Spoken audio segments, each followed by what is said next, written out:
नमस्कार, बुलेटिन में आपका स्वागत है। मैं हूं आपके साथ आशीष प्रमोद गोस्वामी। सबसे पहले बात करेंगे पेपर लीक कांड पर हो रहे एक्शन की, क्योंकि टीचर भर्ती पेपर लीक प्रकरण में बड़ी खबर आ रही है। भूपेंद्र सारण के पास अवैध निर्माण हटाने का आज अंतिम दिन है। भूपेंद्र सारण के वकील ने जेडीए ट्रिब्यूनल कोर्ट में याचिका पेश की है। भूपेंद्र सारण की पत्नी अर्ची देवी और गोपाल की पत्नी इंदुवाला ने भी कोर्ट में याचिका लगा दी है। पेपर लीक प्रकरण के बाद जेडीए ने अवैध निर्माण को लेकर नोटिस थमाया था।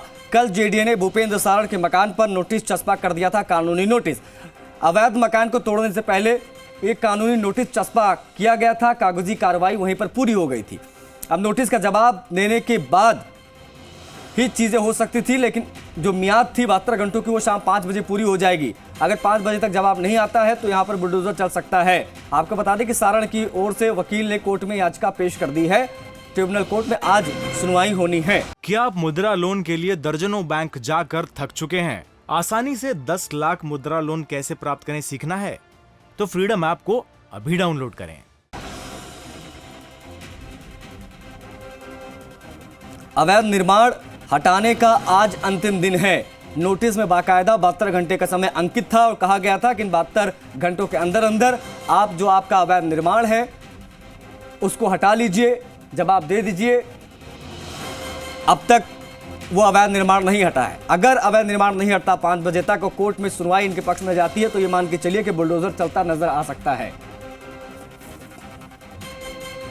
पेपर लीक कांड का मुख्य आरोपी है। अब इसके आशियाने पर बुलडोजर गरजेगा। भूपेंद्र सारण, सुरेश ढाका, इनके ऊपर ये बड़ा एक्शन हो सकता है। तैयारियां कर ली गई हैं। दोनों मुख्य आरोपियों की तस्वीरें हम आपको दिखा रहे हैं। भूपेंद्र सारण की तस्वीर की पत्नी ने भी याचिका दायर की है। सुरेश ढाका जो दूसरा आरोपी है, भूपेंद्र सारण के वकील ने याचिका पेश की है। ये जो विला आप देख रहे हैं करीब 1.5 करोड़ इसकी कीमत है। आपको बता दें कि यहाँ पर बुलडोजर चल सकता है शाम 5 बजे के बाद, क्योंकि शाम 5 बजे ये मियाद खत्म हो जाएगी 72 घंटे वाली। अब याचिकाएं दायर की जा रही हैं। कोर्ट से उम्मीद है कि शायद बच जाए। बचने का पूरा प्रयास किया जा रहा है, लेकिन जेडीए का दावा है कि यहां पर अवैध निर्माण हुआ है। अब ऐसे में अगर अवैध निर्माण हुआ है तो जाहिर तौर पर यहां पर बुलडोजर चल सकता है। नोटिस चिपकाया गया था, वो नोटिस जो है वो हम इस वक्त आपको स्क्रीन पर दिखा रहे हैं। दीपक गोयल हमारे सहयोगी ताजा अपडेट के साथ फोन लाइन पर कनेक्ट हो गए हैं। दीपक, क्या अपडेट है सुनवाई से जुड़े इस पूरे मामले में? गोपाल सारण है और उनकी पत्नी गोपाल सारण, भूपेंद्र सारण और उनके जो भाई है गोपाल सारण, उनकी पत्नी और साथ में गोपाल सारण की ओर से याचिका जेडीए के ट्रिब्यूनल कोर्ट में लगाई गई है। बड़ी बात यह है कि इनकी जो पत्नी है वो जेल के अंदर है और जेल से ही विशेष अनुमति से उनसे साइन करवाए गए हैं। 3 दिन पहले, 72 घंटे पहले जेडीए ने की इन्फोर्समेंट विंग ने भूपेंद्र सारण और गोपाल सारण जो उनके भाई है उसके आवास पर नोटिस चस्पा किया था। नोटिस तत्कालीन कारणों को देखते हुए किया था, क्योंकि इन भूपेंद्र सारण ने लाखों छात्रों के साथ के भविष्य के साथ खिलवाड़ किया था पेपर लीक करके। हालांकि जो कंस्ट्रक्शन है, जो बिल्डिंग बायलॉज के अनुसार इनका मकान नहीं बना हुआ है। 141 वर्ग गज में पूरा मकान है, लेकिन फ्रंट और बैक और जो हाइट है वो भवन अधिनियमों के तहत है, उनका उल्लंघन किया गया है। इसको लेकर नोटिस है वो जारी किया गया था। आज शाम 5 बजे 72 घंटे की मियाद पूरी हो जाएगी और 72 घंटे की मियाद पूरी होने के बाद जेडीए अपना बुलडोजर चला सकता है। जेडीए की ट्रिब्यूनल कोर्ट में गोपाल सारण, भूपेंद्र सारण की पत्नी की ओर से जो याचिका लगाई गई है उसमें जेडीए की एनफोर्समेंट विंग ने जो नोटिस दिया है भर्ती एक्ट के तहत उसको चैलेंज किया गया है। हालांकि अभी जेडीए को कोर्ट की ओर से, ट्रिब्यूनल कोर्ट की ओर से नोटिस, सुनवाई के लिए नोटिस जारी नहीं किए गए हैं। सुनवाई के लिए नोटिस जारी किए जाते हैं तो उसके बाद इस मामले में सुनवाई होगी। देखिए, ये भूपेंद्र सारण वो है जिसने जयपुर सेकंड जो टीचर भर्ती थी उसके अंदर पेपर लीक का ये मास्टरमाइंड है। इससे पहले जब ये किराए की कोचिंग चलाते थे उस पर भी जेडीए ने तत्कालीन कारणों को देखते हुए बच्चों की भविष्य के साथ जब उन्होंने खिलवाड़ किया तो उसकी जो कोचिंग थी 5 मंजिला, उसको इमारत को ढहाया।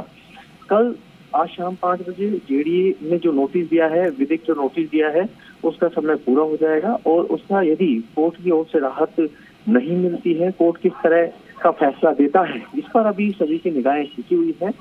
जेडीए की ओर से जगदीश गुर्जर की है वो पैरवी करेंगे।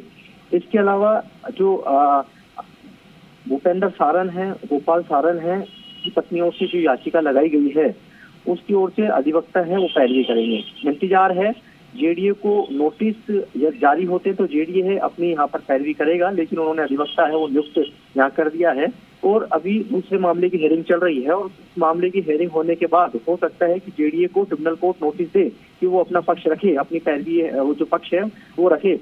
तो हो सकता है कि यदि जेडीए नोटिस जारी करता है, जेडीए ट्रिब्यूनल कोर्ट है वो जेडीए को नोटिस जारी करती है अपना पक्ष रखने के लिए, तो सुनवाई दोपहर बाद हो सकती है और इस मामले में फैसला आ सकता है। क्योंकि जेडीए की इन्फोर्समेंट विंग का कहना है कि जो बिल्डिंग बायलॉज है उनके तहत ये मकान है वो निर्माण नहीं किया हुआ है।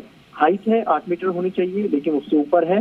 सेटबैक है फ्रंट और जो बैक का है वो सेटबैक है वो भी नहीं छोड़े हुए हैं। 15 फीट का सेटबैक पर निर्माण है आगे, और बैक साइड के अंदर 8 फीट पर निर्माण है। इसी के तहत हाइट है 8 मीटर होनी चाहिए, लेकिन उससे ऊपर है। तो बिल्डिंग बायलॉज का उल्लंघन करते हुए इस पूरे मकान को निर्माण किया गया है। तो जो अतिक्रमण का जो हिस्सा है उसको उस पर जेडीए का बुलडोजर चलेगा, क्योंकि देखिए ये पेपर लीक मामले के संलग्न है, तो इसलिए तात्कालिक कारण मानते हुए जेडीए इस कार्रवाई को कर रहा है। हालांकि जयपुर में इस तरह के बिल्डिंग बॉयलर्स का उल्लंघन करते हुए जीरो सेटबैक पे कई निर्माण खड़े हैं, लेकिन क्योंकि इन लोगों ने अपने बच्चों के भविष्य के साथ खिलवाड़ किया है, उनके सपनों को चकनाचूर किया है, तो इसी तरीके से जेडीए भी जो बच्चों की कमाई जो कोचिंग इंस्टीट्यूट चलाते थे, जो काली कमाई थी, उससे उनको भविष्य को रोककर जो इमारतें खड़ी की गई थी उस पर बुलडोजर चलाने की तैयारी में है। लेकिन उससे पहले कोर्ट में मामला अब याचिका लग चुकी है, तो जेडीए को हो सकता है कि जो ट्रिब्यूनल कोर्ट है वो नोटिस जारी करे उनका पक्ष रखने के लिए, और जब नोटिस जारी करेगा तो जेडीए की ओर से जो उनके अधिवक्ता है वो मजबूती से पक्ष रखेंगे। लेकिन जो आरोपी हैं भूपेंद्र सारण और गोपाल सारण की जो पत्नियों की ओर से याचिका लगाई गई है और उनके जो अधिवक्ता है राव, उनका कहना है कि 32 एक्ट के तहत जो नोटिस जारी किया गया है वो गलत नोटिस जारी किया गया है, उसी को उन्होंने चैलेंज किया है। जी अच्छा, एक चीज और दीपक, ये जो बाकी प्रॉपर्टीज हैं जिसके बारे में हम लगातार बात कर रहे थे, चाहे चित्रकूट वाली प्रॉपर्टी हो या अन्य प्रॉपर्टीज हो, इन सब से संबंधित क्या अपडेट है? ये जो आज हियरिंग हो रही है ये सारी कोशिश इस विला को बचाने की है, लेकिन बाकी प्रॉपर्टीज पर भी तो जेडीए की नजर है। देखिए ये तय मानिए कि इन लोगों ने उन बच्चों के साथ भविष्य के साथ खिलवाड़ किया जो सालों से तैयारी कर रहे थे। जी बिल्कुल। उनके माता पिता ने अपनी मेहनत की कमाई है उनके ऊपर न्यौछावर की, शहर में आकर पढ़ाई कर रहे थे। तो ऐसे में ऐसे लोगों की जो प्रॉपर्टियां हैं उनको जो कानून राजस्थान सरकार लेके आई है उसके तहत ये कार्रवाई की जा सकती है। जेडीए के रीजन के अंदर जो 2 प्रॉपर्टी थी, एक पहली जो प्रॉपर्टी है वो अधिगम कोचिंग इंस्टीट्यूट था, हालांकि वो किराए पर संचालित हो रहा था, उसको ध्वस्त किया। दूसरी जो भूपेंद्र सारण की जो संपत्ति है 141 वर्ग गज के अंदर 5 जो 4 मंजिला जो विला बना रखी है, जो आलिशान विला बना रखी है, वो है, उस पर जेडीए ने अपनी नापजोख करके नोटिस दे दिया। तीसरी जो संपत्ति है सुरेश ढाका जो इसका मास्टरमाइंड है, जो चित्रकूट में है, लेकिन वो ग्रुप हाउसिंग योजना के अंदर बना हुआ है। जेडीए ने जब उसका पूरा रिकॉर्ड खंगाला तो वो पूरी तरीके से लीगल पाई गई जेडीए के भवन विनियमों के तहत। लेकिन संपत्ति जो सुरेश ढाका है जो मास्टरमाइंड है पेपर लीक में, वो उसके पिता के नाम मांगीलाल के नाम से वो संपत्ति खरीद रखी है, तो ऐसे में अधिकार है उनकी संपत्तियों को अटैच करने का।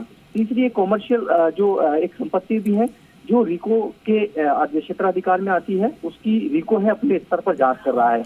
लेकिन जितनी जो ये 3 संपत्तियां हैं, जिसमें 3 संपत्तियां हैं और इसके अलावा अधिगम कोचिंग इंस्टीट्यूट जो कि अनिल अग्रवाल की प्रॉपर्टी थी और इस पर ये किराए पर ये संचालित कर रहे थे, उसको जेडीए अपनी तात्कालिक कारण मानते हुए उस